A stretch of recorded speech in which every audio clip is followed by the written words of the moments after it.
Mag-change outfit na kami. Let's go. So, we're on the Grab na.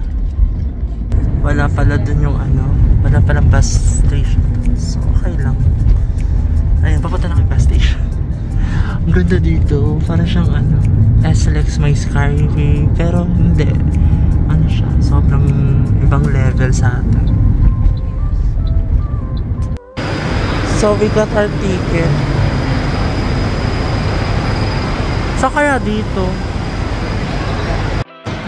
So, ayan. Ready na kami Sanctuary of Truth. Silent Sanctuary na naman. Silent Sanctuary. Yun din nasa otak. Okay, we're going to Pattaya. Sa harap.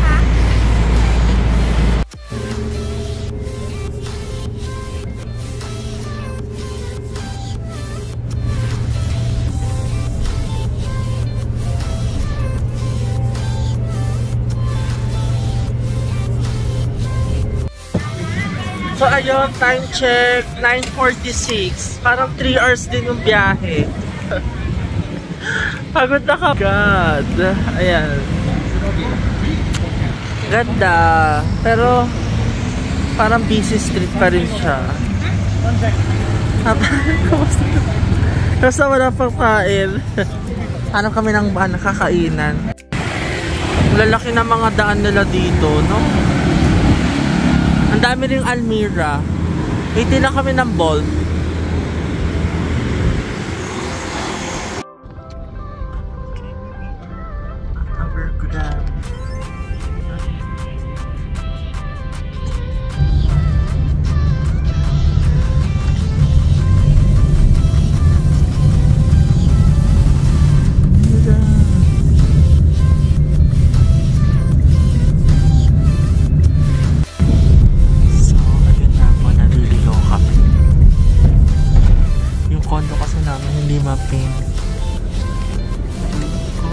Punta kami dyan dito. Ang ganda ka pa. Lakas ng California, oh. Wow, nasa ibang bansa na talaga tayo. Pwede kayo maligo dyan? Maliligo ba tayo? So ayun, nandito na kami sa California. Charot. Baho ang burnan. Hanapin namin yung sunshine na apartment. Nagkaligaw-ligaw pa kami sa Grab kasi mali yung nasa Bolt. Bolt pala yung Grab dito. 102 baht lang dapat. Yan, naging 140 tuloy yung ano namin pamasahe. Patya mo na. Let's go. So here's our food. Anong buwan? Hindi namin alam yung pangalan ng resto. Kain muna tayo. So ayun, lipat kami ng hotel. Ano ba naman spam ata yung una namin hotel. Sabi dun sa apartment, sa building, wala nang Sunshine Hotel. Close na 2 years ago, sabi. Contact Agoda, sabi sa amin. Lipat kami mas maganda. Mas maganda, mas mahal. Mas mahal nga. Yung kakabudget mo. Kakabudget traveler na siya. Pero maganda. Near the beach. So, nakadaka na lang kakita dito.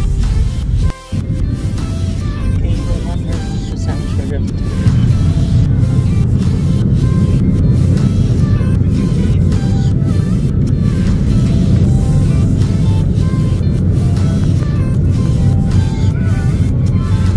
Over here na sa Sanctuary of Truth. Ano kaya ang katotohanan dito? Let's see. Okay, dito nga. Ito. So over here na, ito yung price, 500 baht. Tapos ito yung time. Doon kami sa 12:40 PM. Currently it's 12:30. 12:28. So over here na, we got our pass. Tapos may mga horse dito. Hi! ilagay mo sa bag kasi. The museum far away. Museum far away. Mga Pinoy.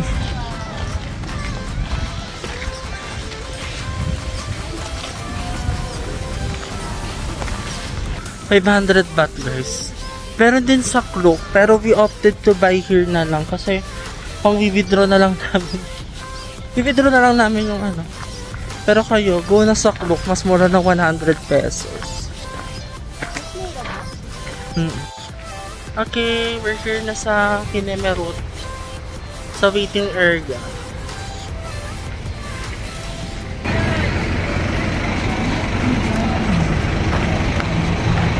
Picture tayo daw. Hala, ang laki niya. Gagi, sobrang laki.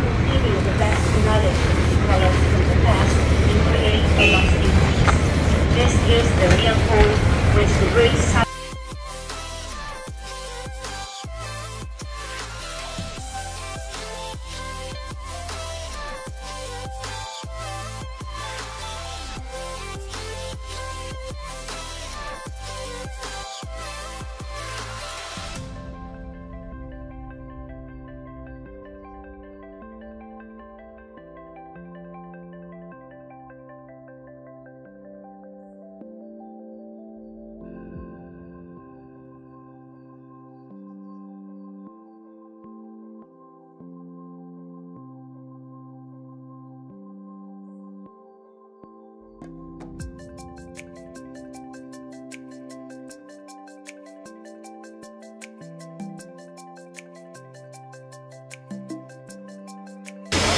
So, we're going down now.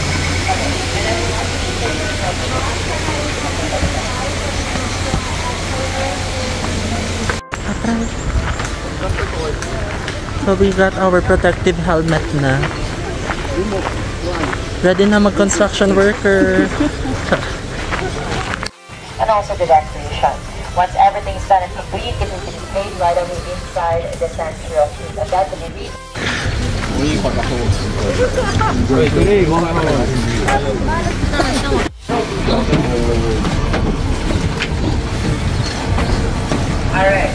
So everyone, we don't have any toilets inside the museum. However, we have one of each.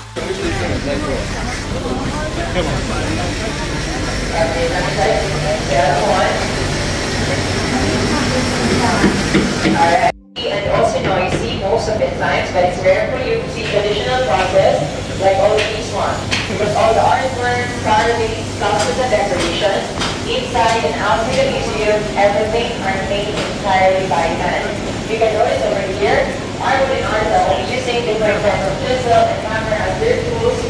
They are all given the pattern, and for the meantime, let's move forward to the third part. Grabe yung details mo. Okay, so everyone over here, red, iron wood, wood, and such things. Guys, super laki na.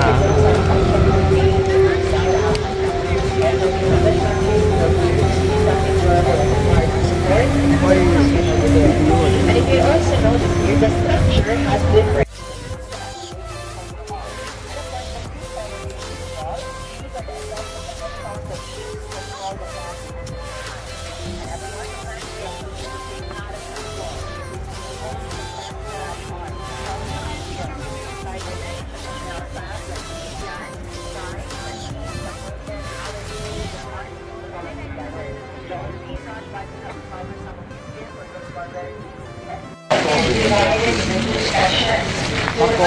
Here is related to the country itself, Thailand.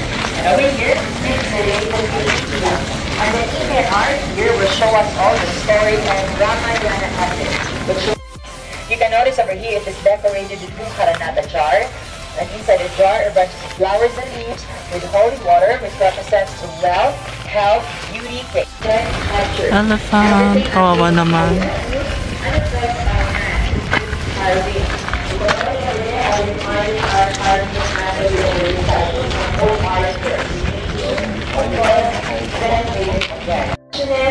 Angkor Wat daw guys, Cambodia.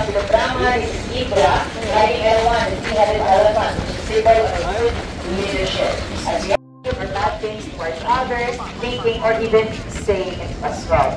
And right down below is the entrance stairway. And for those of your umbrellas, you can drop it over here. As mainly we are composed by it, and what others have in their bodies, we have between us respectively. Like for an instance, the earth, it represents through our bones, teeth, nails, head, feet, skin, body organs, and all the solids in our body. At the first station, I'm showing you how it feels for the wall. So all those verticals, these are what composed the black shield. More and those shapes, long of more like this. And outside that one, and the ventilation. Basically, this is the first step. If you want to proceed to the second step, first, from dusk we all came, to dusk we all return. If you look outside of the throne, you get to see it's fully decorated. However, inside it has no decoration. Then afterwards,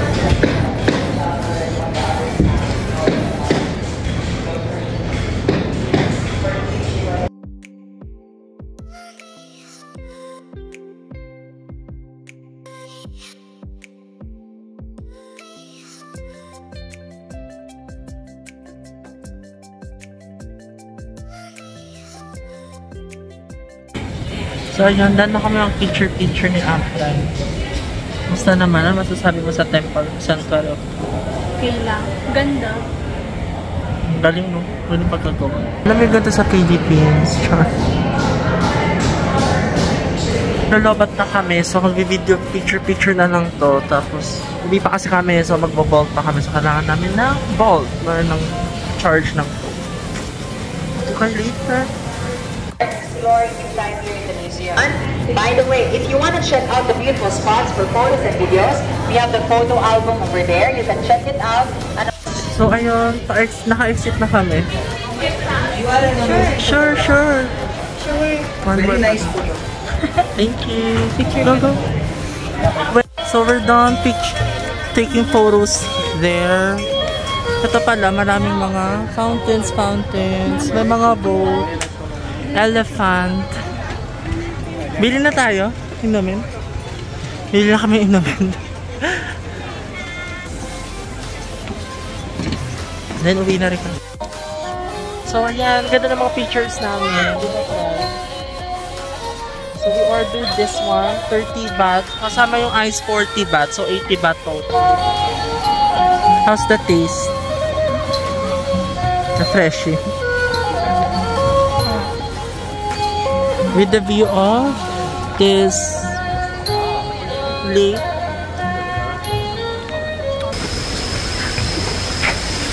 Pauwi na kami. Kapagod.